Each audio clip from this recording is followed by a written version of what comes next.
Welcome to the Scaleup Valley podcast, where we bring the best founders and investors to help you scale your business from 1 million to 1 trillion. Today's guest is a special one. It will give us a flavor of starting up and scaling up in Europe and the same in Latin America. So I'm really looking forward to this episode. And our guest today is Gonzalo, the co-founder and CEO of Kamino. Gonzalo, welcome to the show. Thank you, Mike. Good morning. A pleasure to have you on. You are based this time in São Paulo, right? Correct. In Brazil, but exactly. You are originally Spanish. So, but for the ones who didn't have yet the chance to get to meet you, who is Gonzalo? So Gonzalo is actually a Spaniard, 43 years old. Born and raised in Madrid, educated in Madrid, spent some time of my education also in the United States, married to a Brazilian entrepreneur too, has 2 kids, and all living here in Sao Paulo since the beginning of the pandemic. Awesome. So a family of entrepreneurs. So you need to be careful with the art of exactly. And the finances. Love and adventure. You need to be very careful with your finances. So you have an amazing career. As I was when I was introducing you, you've been involved. Your background is in legal or in law. Then you went to help to start up and scale up Groupon. You have different roles as COO, CCO, and you have also co-founded several companies, also as a COO and even CMO, and now as the CEO of Kamino. Can you tell us a little bit of your journey, because it's a long one in tech and a very interesting one? Yeah. I like to think about it as like my personal journey is my best entrepreneurial experience, no? Because I didn't follow like a traditional path to be an entrepreneur. Most of the best entrepreneurs or successful entrepreneurs follow a path like, okay, I studied business or engineering, then I went to investment banking or consulting or to a large corporate where I solved very big problems and I had a lot of resources. I found out, or I just ran into a very big issue, had all the tools that I needed. I was well prepared, and I decided to create or launch a startup, focus on that problem, had very good access to funding, etc.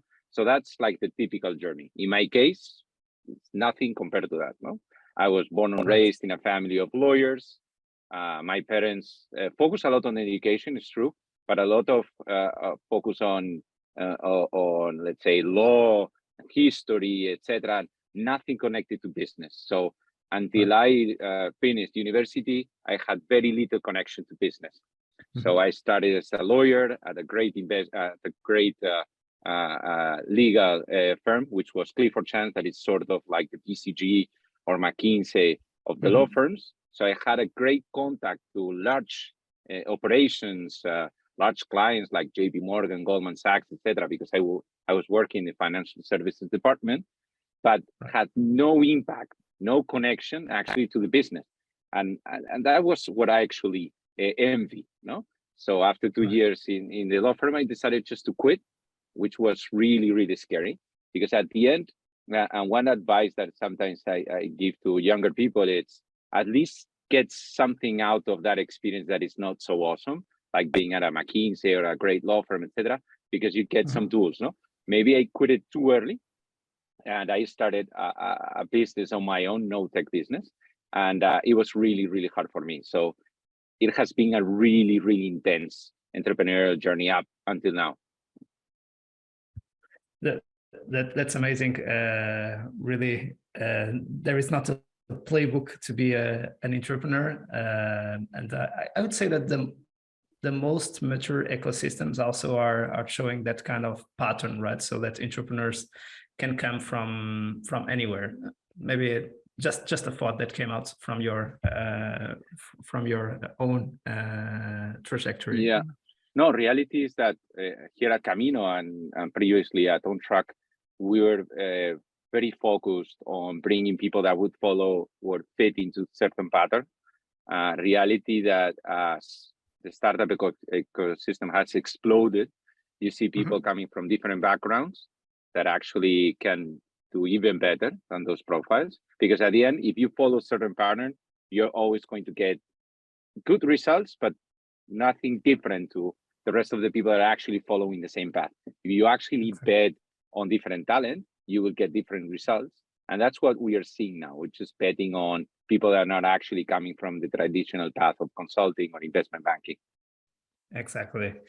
And yeah, so you had this previous experience in Brazil. So you have been working in Brazil even before you came back to Europe. Can you just tell a little bit more of that story and how you got involved more with, of course, given that your wife is Brazilian, but not sure if this was a consequence or the reason or the cause. Exactly. When I say, no, I'm married to a Brazilian, they immediately connect that to the fact that I'm living in Brazil.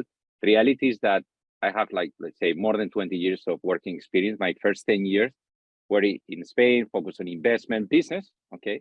But that tenure, that experience ended up when the subprime crisis.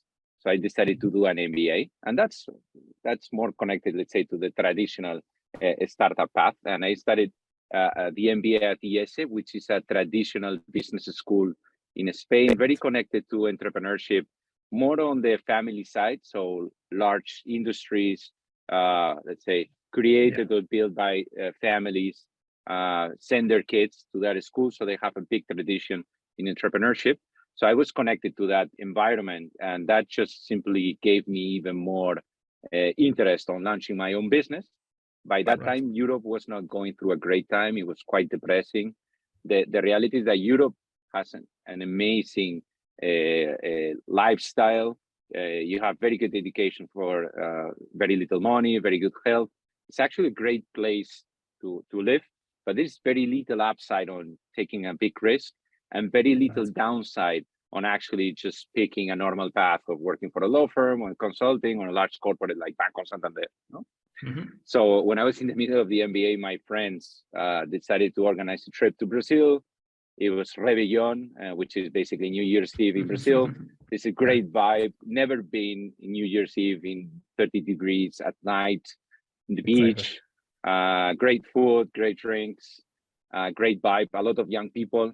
And by that time, it was that cover of the magazine, the time where the Corcovado, was rocketing, no? So the vibe in Brazil was the opposite to the US and Europe. So you just landed in Rio de Janeiro and you could feel that something was going on. You could see just things happening on the street. And I said, I want to come back. So I finished the MBA. I did my pitch, my thesis on the MBA, actually, of not following what you should follow or what they teach you in the MBA. That is basically, if you do a move, don't change industry, just change one factor. And you have basically three: industry, role, and geography. And I just changed the three. Decided to move to Brazil with nothing, one hand in front of the other, as we say in Spanish. And I met Benjamin Gleason, which eventually is also my partner now here at Kamino. He was launching Groupon in Brazil with the guys from Rocket Internet. It was three guys, so it's Benjamin. Gleason was Florian Otto, who eventually launched Cedar in New York, and Felix Schefflen. So I met Benjamin. Benjamin was in charge of launching a new business unit in Brazil, which was Groupon Goods. Something for those that live in Brazil, something quite challenging. Logistics, selling goods in Brazil, it's quite a challenge. It's a huge country, 200 million people, and the size much bigger than Europe. And you want to sell goods with very little logistic infrastructure. It was 2011, and by discount. The goods were discounted. So we launched that. Benjamin obviously hired me. That's why we're here. And Benjamin just made me 2 or 3 questions. Basically, do you speak Portuguese? My answer was no. Have you ever had experience like launching a sales ops team in a digital environment? Said no. Okay, are you willing? Are you willing to take that challenge? I said yes. So he paid me very little salary. He didn't even pay. If you added up my debt on the MBA for the MBA and what I had to pay for rent, which, making a parenthesis, that rent was paying the rent to Benjamin too, who rented me a room in his apartment. So he made a great deal. I still think, did he hire me so he could quickly find somebody to get his apartment rented? No. Right. So it was quite a fun ride. In 2 years, that business unit went from zero to being the largest revenue generator for Groupon Brazil. Also became a large source of problems for the financial team.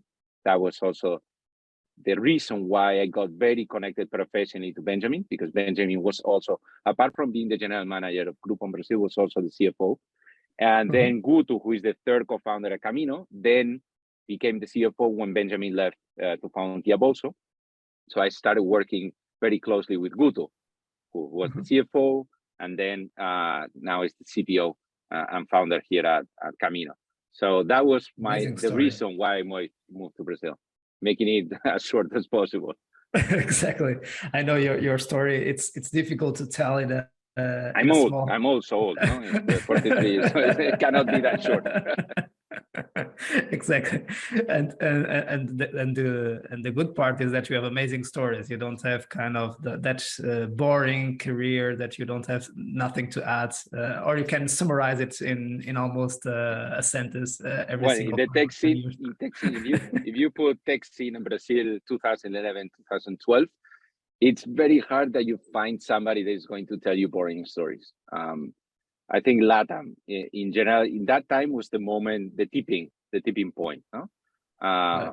Actually, I don't know how things were in Europe by that time. In 2011, it was when my partner in Europe launched La Nevera Roja, which was like the sort of iFood, the comparable of iFood in Spain. So there were, when I talked to him, said there was no VC money, it was impossible to hire talented people. So the challenges were very similar. The only thing, or the two things that were very, very different between Brazil and Spain is that in Spain, the market, even though it's a 300 million people market because it's Europe, the reality is that Spain is just 40 million. It's Spanish. You need to know the reality of Spain. Yeah. And if you launch in Spain, it doesn't mean that you can just multiply that and scale that to Germany, for example. No? Right. So that was maybe the most important thing that pushed me to actually be an entrepreneur in Brazil. It's actually a big market. Absolutely. And there's something that we see happening a lot. And I would say that in terms of Iberia, Spain is much stronger than Portugal in that sense of scaling up via Latin America. I also think there is a reason because the 40 million domestic markets of Spain helps to win a little bit more of financial muscle when they go to other markets. In Portugal with the 10 million people, going directly into Brazil with a market of, as you said, 210 or 220 million people, it is a tough internationalization, right? It is one thing when I speak mostly with German entrepreneurs that are very connected also to Kamino. We have them as angel investors, as friends, because it was one of the first generations of tech entrepreneurs here in Brazil. When I talk to them about the difference between Europe and LATAM, most of them came back to Europe to launch their own startups. They say, okay, it's a smaller market, but reality is that GDP per capita is 4 or 5 times higher. So you compensate that. But at the end, I think what really attracts the attention of VCs is that you have one LATAM, that is the Spanish-speaking LATAM, where Spain actually has a big edge because of language, tradition. If you're a Spaniard, you go to Mexico, you feel at home. You go to Colombia, you feel at home. You go to Argentina, they love you. But Brazil is a different animal. So it's 2/3 of the business, a different language. Brazilians are way more similar to US in terms of how they envision business and how they structure business. Mexico, Colombia, Argentina are more connected to the tradition of Europe, and I'm a lawyer, so I see that on the way they write regulation. They are, let's say, I wouldn't say more bureaucratic because the US is not, it's bureaucratic at the end, but the way they do business, no? Brazilians are open to business. Mexicans, it's my feeling, I haven't launched and started in Mexico, But my reality is that more like expanders, they try to see always the angle where you are actually going to make something not so cool, and they try to put, let's say, a caution on it, no? To prevent them from anything from screwing. So that slows business down, makes also businesses smaller, and you can see that on the VCs in Europe. Even though I think that's changing now, because the US VCs are starting to opening offices in Europe, starting from London, right? Yeah, and we also see some European investors, especially Spanish investors, wanting to be more involved in LATAM deals, right? So we always have seen kind of the corporate investors like Telefonica having a footprint there, but we are seeing more, being more and more interested also to be involved in what is happening in LATAM. That sense. I saw Seaya, which is a traditional VC in Spain connected to BBVA, being strong in Mexico. I haven't seen them do anything in Brazil, but maybe I'm wrong. Recently, there was the news of a fund called K Fund, which is very connected to Wayra, because one of the partners at K Fund is Miguel Arias, who was, let's say, the guy of innovation at Telefonica. They just raised a 250 million euro fund, which I think 25% of it needs to be deployed in Latin America, no? So I think they see that there are models in Latin America they want to bring to Europe, and vice versa, no? And they want to take that edge. I think it's a great news for Latin America. But you got kind of an outlier, because as you said, typically Spaniards would feel much more comfortable going to Mexico or to Colombia or to Argentina. Absolutely. And you are doubling down on the 70% of the markets, which is Brazil again. The good news is that you can really build a very big business just out of Brazil, and that's one of the main advantages of Brazil. But what is curious also, and we see this in every region, right? So I would say maybe the exception is the Europeans try to jump into LATAM or to the US to build a bigger player, but usually the ones who are in Southeast Asia want to be a regional player in Southeast Asia. The LATAM players also want to be the leaders in the LATAM region. And it's good to see someone coming also with a global mindset. Do you feel that it's possible to build big businesses out of LATAM? What I say, global business, not global big business. Global, yes. Yeah, global business. Yes, I think it's very, very hard, extremely hard. But so, for example, coming back to my experience at On Track, On Track was launched in Madrid, Spain, as the market, obviously with the idea of expanding across Europe, because the problem of logistics is everywhere in the world, and Europe is not an exception. But we expanded, we made certain mistakes that we ended up fixing, but costed a lot of money and time, which is, if you want to be global, first you need to make sure that at the local level, or let's say your first step, you have actually built a product that you understand very well, that it's a 10x difference compared to any other product in the market. You know the unit economics, so you feel quite sure that you have actually built a business that can scale. It's easy to say, but very difficult to actually diagnose. No? And once you feel that way, it's okay, I need to do an expansion. The expansion is not, let's say, when a large corporate decides to open a new market. It's reality for a startup. Expanding, it's a big, huge decision that I can actually kill a company. No? So when friends of mine tell me what went wrong with On Track at the end is, maybe we decided to expand to London or to expand to France too early, okay? It absorbed a lot of resources and we didn't do it the right way. If you want to be global, you need to actually believe on that. When we did it, we didn't do that check, and we didn't actually make the big bet. If you want to open in London, you need to realize that UK is a large, huge market with many complexities. You need to understand the particularities of London. When you come to Brazil, you cannot just actually copy paste what you're doing in Mexico, in the US, hire somebody and deploy that team in Brazil and say, hey guys, you work it out. No, you actually need to be a founder. One example of a company that did it well, it's Gympass, for example. Cesar, it's one of the first cases of Brazilian companies I was actually thinking about that company when I asked the question. being global. How Yeah. Cesar or Joao, their founders, decided, okay, we actually want to expand. We need to move to Europe. So Cesar moved to Europe. Their kids, I think, one or two, I don't know how many, are Spaniard because they were born in Spain. Then he moved to US. You want to launch in the US? You cannot just hire a general manager, and open the US. So I think it's a huge bet, personal and professional bet, if you want to become global. Reality is why LATAM has maybe more advantages on being global.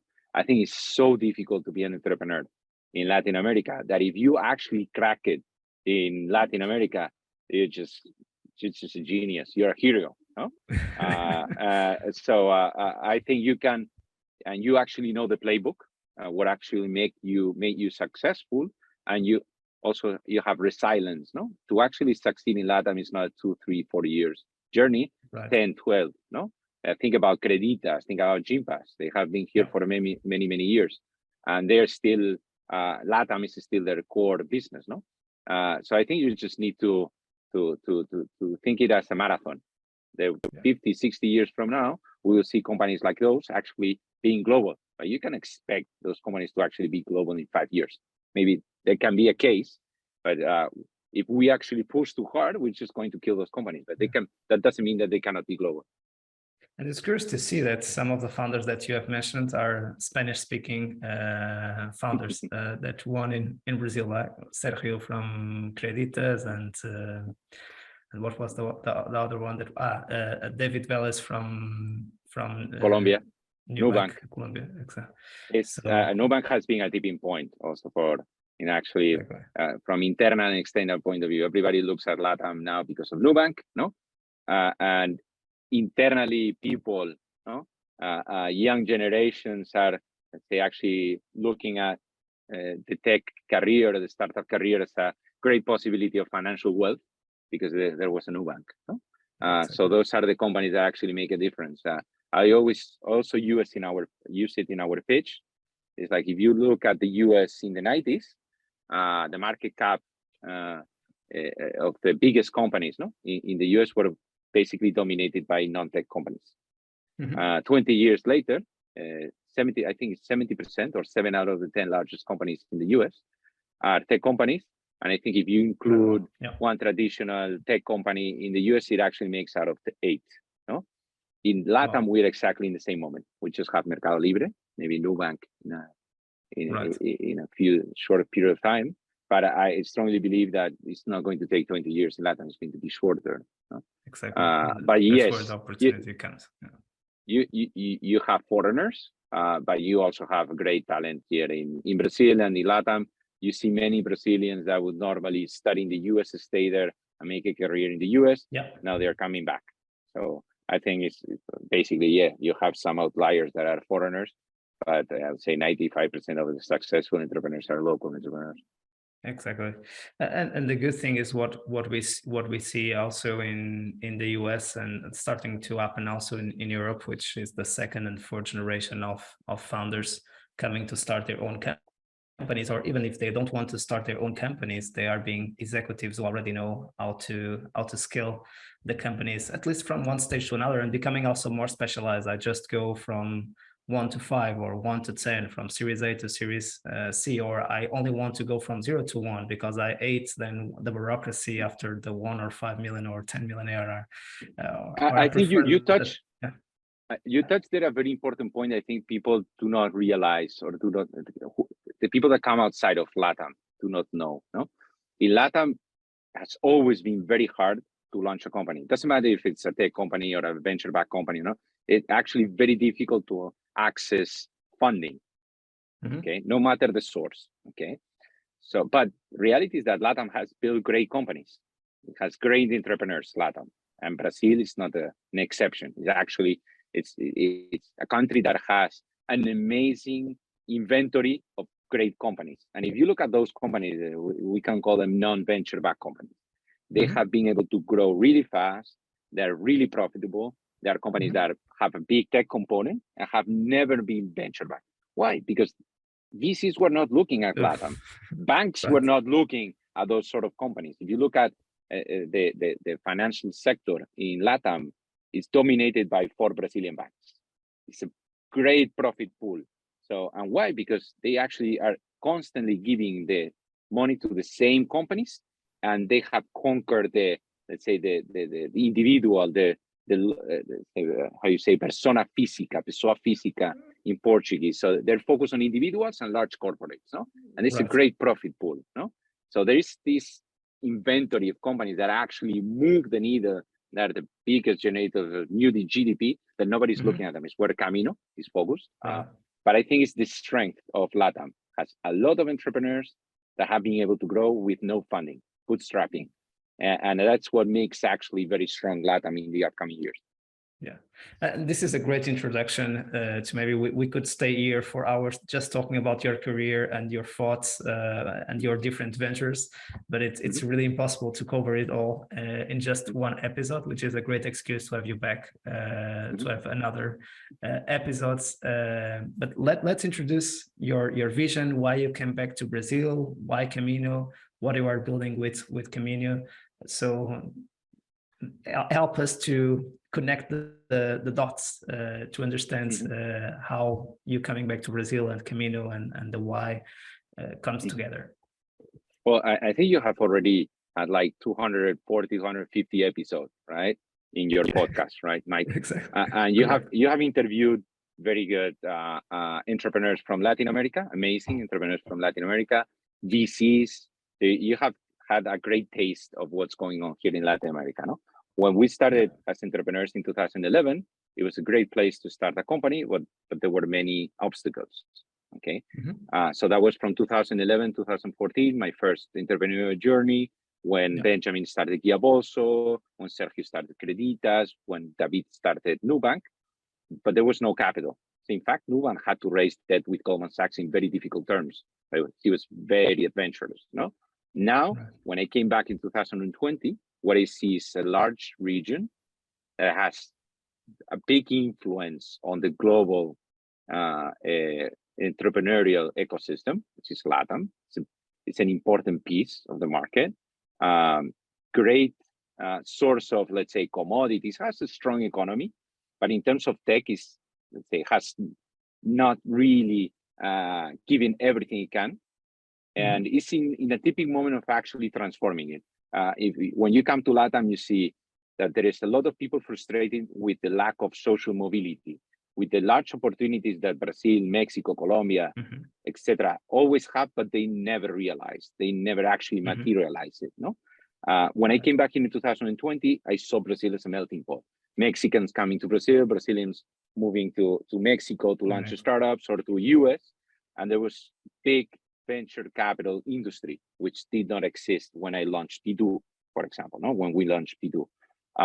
So I saw, great, this is a great moment. So I started as a private equity investor, started buying companies out of Scaleup, which is a great thesis about buying, let's say, tech companies that are non-venture backed companies. And I see, so you have startups that are struggling to raise funds, to actually get good financial products, etc. So they're actually struggling to thrive. And you see also non-venture backed companies with the same issues.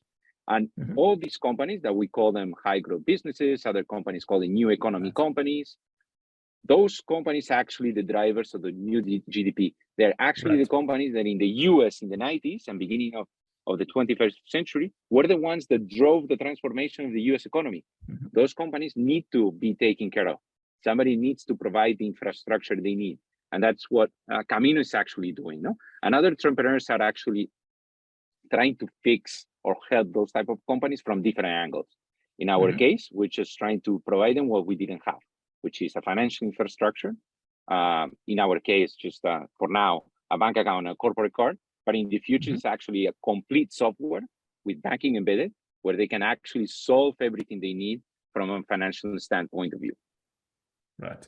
And it's interesting because you are not only focused on VC-backed companies, you said you are focused on those high growth companies or scale-ups. So typically the definition In Europe, it's kind of companies that are growing over 20% in the last year over year in the last 3 years, and have more than 10 employees or something like that, right? So they're still, again, high growth businesses. They might not fit into the VC bucket thesis because they are not at 50 or doubling or tripling revenues every year, but still they are the ones who create the most the wealth, exactly, and even the jobs, right?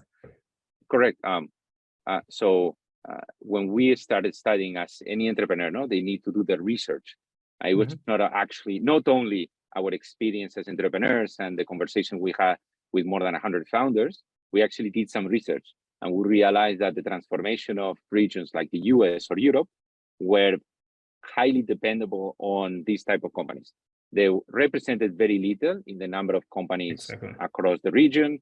They represented very little in GDP, but they were growing really fast and taking a big portion of the new GDP of the new employment. In Europe and the US, you actually have the infrastructure to help those companies survive and thrive. In LATAM or in India, for example, you don't have that. So there are companies like Razorpay in India or Kamino in LATAM that actually want to take that risk and support those companies. So let's say from 10 or 15 years from now, we will say that we could and we did transform LATAM because we generated more Nubanks, we generated more Mercado Libres, but we also had those other companies that do not receive dollars, that they just are bootstrap. And there, maybe, let's say, if you say that in Brazil, you have, in LATAM, you have 30 million companies. Out of those, let's say 1,000, exaggerated, 1,000 are the big companies, enterprises. Then you have millions of micro companies that are not our focus. And then you have 3 million that are actually high growth businesses. And out of those 3 million, maybe 10,000 are startups, but the rest are brick and mortar companies that they have a large number of employees. They use digital means to acquire clients. They use digital means to run their operations, and they do not want to get VC funds because they are actually profitable, no? Or they can make good money without the needs of dollars or reais from funds, no? Right. And in terms of the future, what would be the big vision for your business to help those companies to grow by delivering or serving them high quality banking services, or making them have access to the banking needs that they don't have today? Sorry, so, I'm pitching by you. I tried to also for the audience that is listening. No, so to be very, very pragmatic, no, if Mike was running a company in Brazil, no, and it's not, let's say, a Vivo, one of those that actually get all the attention from the large banks and large corporates, Mike would have a big financial team, and that big financial team is going to focus, or would be focusing 90 or 100% of their time fixing all the inefficiencies due to the fact that there are many banks that actually do not work well and do not provide adequate products for Mike's company. And then there are big fragmentation of ERPs on the other side. So Mike's financial team is dedicating a lot of time just to do financial operations, trying to get all the information being coherent and prepared for Mike to make good calls, okay? So all that fragmentation, both on the banking and accounting, that is disconnected, Kamino actually wants to generate an ecosystem, a hub, where all the payment side and all, let's say, financial piece from all the angles, okay, from planning to pure accounting, it's all integrated in one place where I can actually manage the data in a more efficient and intelligent way. So the finance team is actually focused on generating value, efficiency, smarter growth for the company. Is it with, let's say, a creative list of the best financial products that that company can contract or sign, or actually having data, real-time data about how the business is running and making better financial decisions based on that data, no? And not dedicating resources to do conciliation, to do payments, etc., because that, let's say, are more automatized or digitalized, no? And all taken care of by a software built by Kamino. So that's a platform that financial team of high growth businesses can use in order to reduce the manual tasks and be more able to add value to the business, or be focused on decisions that add more value to the business in a certain way. We like to call it a CFO as a software with banking embedded. Love it. Now I fully understood the concept, and I hope the audience as well. Great one. And in what stage of growth are you in at the moment? What are the next steps, etc., etc.? Mm-hmm. So we raised around in December, right before the lights were turned on. No? Great timing. Exactly. The party was still going on, but we could not foresee that the party was going to end up so, let's say, right away, so fast, without any previous warning. But for us, it was great. And we actually have enough funds for the upcoming years to focus on actually building a great product. We have always been long-time entrepreneurs. We were not, let's say, attracted by simple and fast growth. We actually want to build something that is everlasting, that is actually solving a great problem. And we're just focusing now on building a very good product for a few number of clients that actually stick to it, and they see, okay, Kamino has actually been able to build something that is extracting value from my company, detracting inefficiencies from my financial team, and actually helping me operate, scale, and optimize my operations. Because at the end, everything in the company can be seen through the eyes of the financial team. And that's what we're focusing on. That basically we just build the banking stack, and we are just building all the software stack. So those things converge and actually provide a solution. We'd like to see it as what's the job to be done. A startup or a non-venture backed company actually needs to get all their financial management done. They need to do the payments. Is it non-payroll? Is it payroll? They actually need to conciliate information. They actually need to do a good capital allocation. We actually want to help them make the best financial decisions. And that's the job to be done that we're doing now. In the upcoming months, those clients will actually help us build that product, and we will scale it, focus now on Brazil, and we will see in the upcoming years as we expand across LATAM, but with all those caveats, and all that experience that we learned from our previous startup experiences. Right. And is there any specific ICP that you are, or niche that you are more focused within those high growth businesses or scale-ups? Is there any kind of ideal customer at this stage, or given also the maturity of the product at this stage? So we started with a product that helped early stage startups access the funds they raised in dollars. So we help with Cayman, Delaware, US banking. So our ICP there is early stage. It's a great ICP because they are basically nobody takes care of them. We provide them with a no-cost bank account, corporate card, FX services. So we start from the beginning with those companies, and we actually acquire all the cash in and help them with the cash out. So that was the first ICP. But rapidly, our product became attractive to scale-ups. So now scale-ups knock on our door and say, I like the way you provide that service, thinking about generating less friction on the KYC process, providing me with different products so I don't have to start working with one company to actually have the bank account, with another one with a corporate card, and all the burden on my side to actually manage all that documentation and information and all scattered. I can have Kamino to manage all of that. So scale-ups are knocking on our door. And also non-VC-backed companies are coming inbound because our corporate card has no limit on the credit side, and the deposit that you put on the bank account yields 100% CDI, which is the Brazilian interest rate. So companies that are non-VC-backed companies are also forgotten by the financial status quo establishment. And they are actually seeing our bank account says easy to open, 2-3 days. They give me a good yield. And the corporate card works perfectly for, let's say, payment of SaaS or digital marketing. They say, okay, so let's say we have more waiting list of clients actually wanting to use our bank account, that our capacity actually to deliver, let's say, the great experience. Exactly. We just want to focus on the experience, not so much on actually showing a great chart of a hockey stick of number of clients, right? Exactly. Always focusing on the NPS at this stage and ensuring that referral loop happens, right? Instead of growing too much too fast or too early, and we are not able. You have Amazon. But again, you have those are amazing problems. The problem is to not have clients on the waiting list. No, and the benchmarks are very clear. I think one, for example, Guto, one of my co-founders, comes from Amazon, no, and he brings that customer obsession, like tattooed, no, like we just need to create a great product. On my side, on track, no, we learned the hard way that actually you need to constantly be focusing on the client. It needs to be like your main area of focus.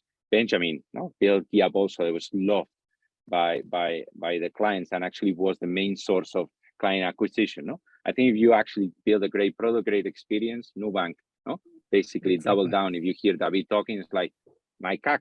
I didn't care about the CAC, really low. I was just caring about the cost to serve. The experience needs to be really good, no, and the fundamentals, the product needs to be really, really good, no. So that's what we're focusing now.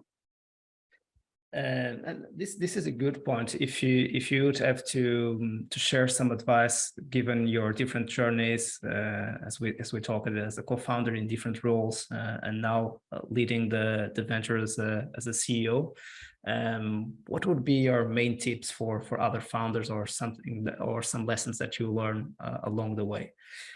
I will not go kind of through each topic, because we don't have enough time to really go through product, go-to-market, team, culture, leadership, fundraising. So if you would need to highlight some of those lessons learned, what would you say?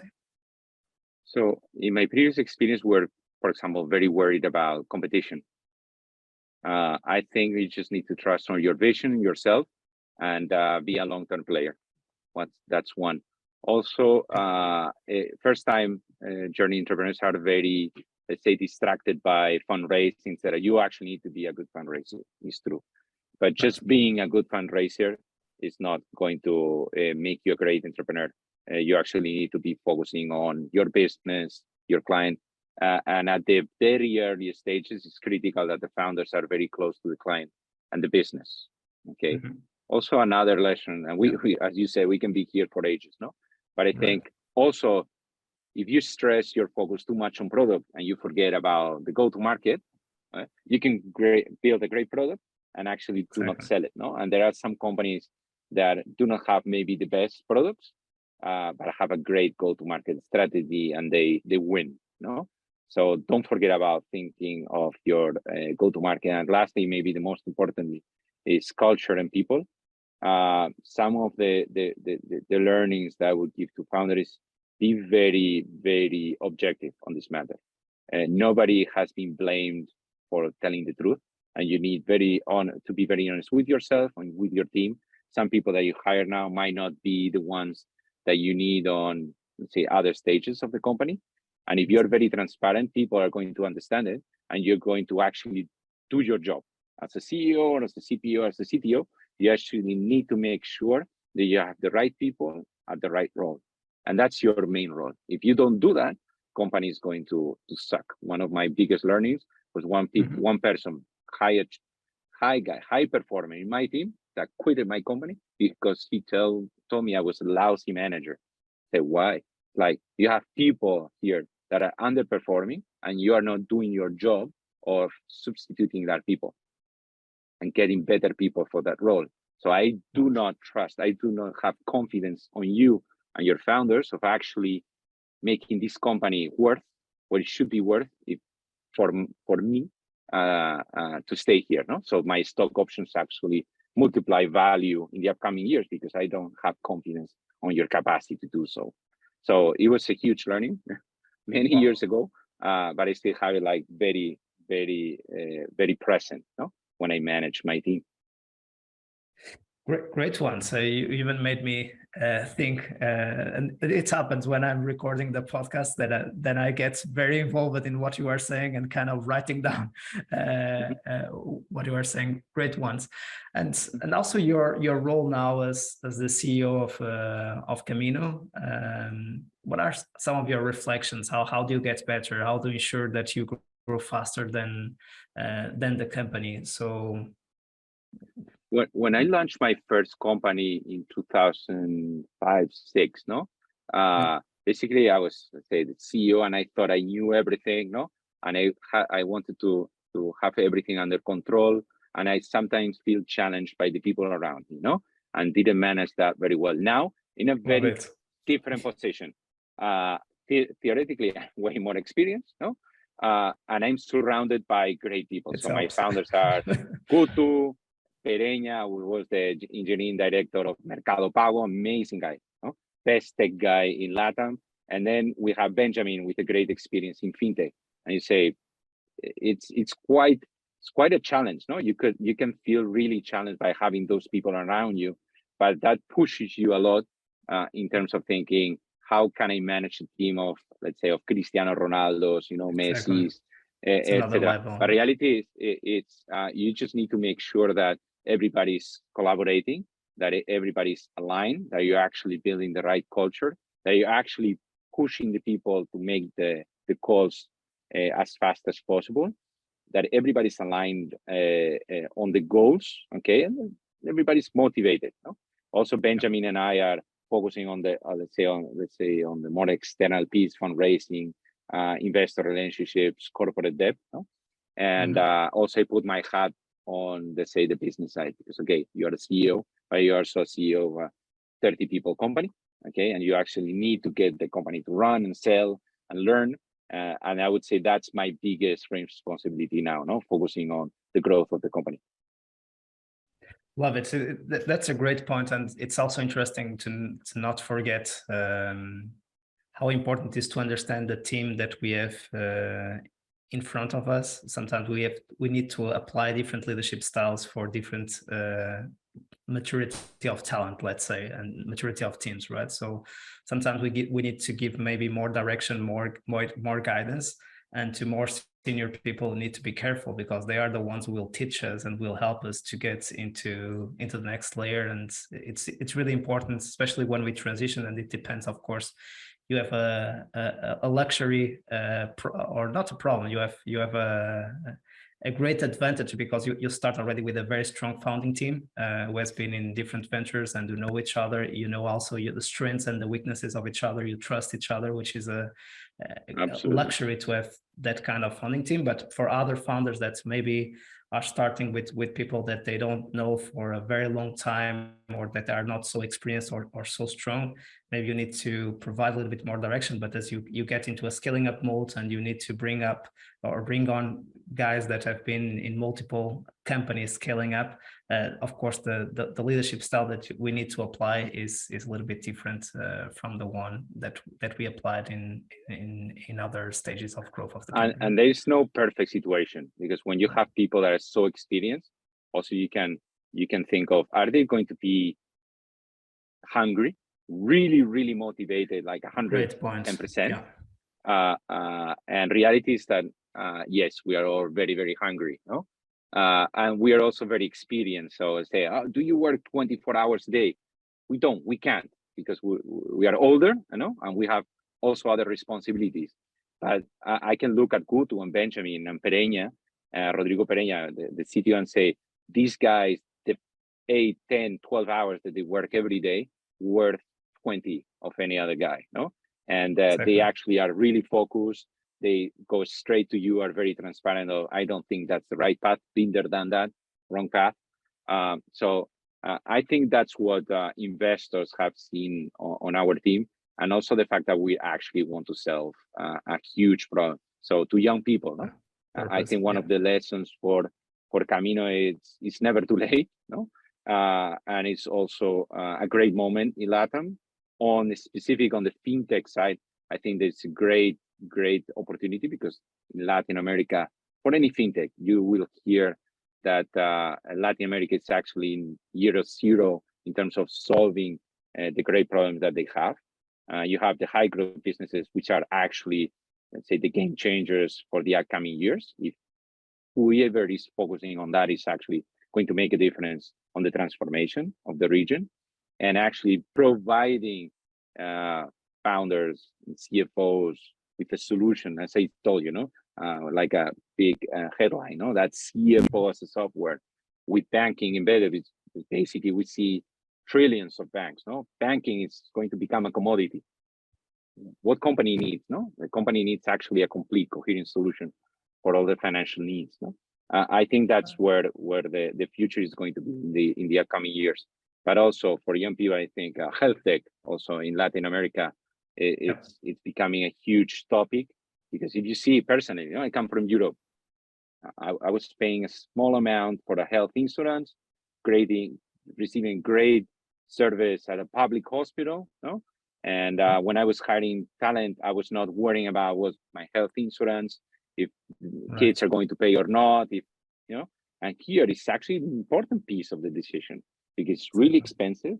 It's something that changes a lot the lifestyle of a person actually having a health insurance or not, and having a good one or not.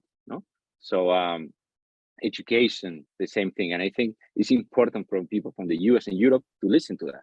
Like LATAM, there are things that you think that should be solved that are actually not even starting to be solved. And there are large startups facing those issues now. Great insights. And that's why it's very dangerous to apply benchmarks from the US and Europe directly into LATAM without understanding what is happening on the field and what are the fundamental problems that need to be solved first before going into those sophisticated problems that other markets are facing now. Great. So again, as you said, we would stay here for hours, and it's really a pity that we don't have 2 hour and 3 hour podcasts. Let's go into the last segment of the show, where I ask you a quick question and you give me a brief answer. Deal? Deal done. So the first. Now I ask to the guests, because in that sense I can assure that we are able to compress the okay, so you have to be short. Exactly. I'm starting here this tradition, Gonzalo, with you. So. Okay. Oh, maybe that was very suitable. I'm joking. So if you'd have the opportunity to have a coffee with yourself at the beginning of your career, what advice would you offer to your younger Gonzalo? Listen more, talk less. So that's connected to what you said, and do not take decisions in the heat of the moment. Love it. What are you the most proud of on your journey so far? My adaptability, my capacity to connect with different people, diverse contexts, new circumstances. I'm very, very adaptable. I can see it. And worst advice ever received? Benjamin is going to love this. Cheer for Atletico Madrid. You are bullied. In the 90s, you would be strongly bullied. So you like Atletico? Yeah. Infelizmente, that they say in Portuguese, unfortunately. And unfortunately, I'm from Porto, and I'm not having a lot of luck in the matches between Porto and Atletico. So even the last one, Atletico won. We beat you guys in the last. Yeah, exactly. Simeone is really enjoying. Yeah, has you very well fitted. No, they know how to play the Portuguese. To play, exactly. And finally, the resources. Your favorite book? Like the business, I think that's the hard thing about hard things. I like the Wartime CEO thing. And in Spanish, I like 100 años de soledad. I like a lot of literature. 100 years of solitude. Solitude. Okay, that would be the Great one. Gabriel Garcia Marquez. Yeah, one of the best Spanish authors, right? Yeah. Favorite movie or series? The Godfather. And I think the series is quite famous now. I think The Crown, from the historic point of view, I think it's a great, great show. Great choices. And finally, your favorite podcast, excluding this one. Good one. That was a cheesy one. No, I really like your podcast, but I also we have one investor, which is Miguel Armaza from Gigames, has a very cool podcast that is called Fintech Leaders. Awesome. Let's check that one. I think it's the first time that that's why we do these resources. We learn a lot from the resources that our guests bring into the table. Gonzalo, it was really a pleasure to have you on the show. Congrats for your amazing career and all the best to Kamino. And again, you are always welcome to the show, and there is so much more to cover that I would love to have you back some weeks later. All the best. Thank you very much, Mike, for the invitation. Ciao. And to the community, we keep bringing you the best of the best to make your life a little bit easier starting up and scaling up your company. See you soon and keep scaling.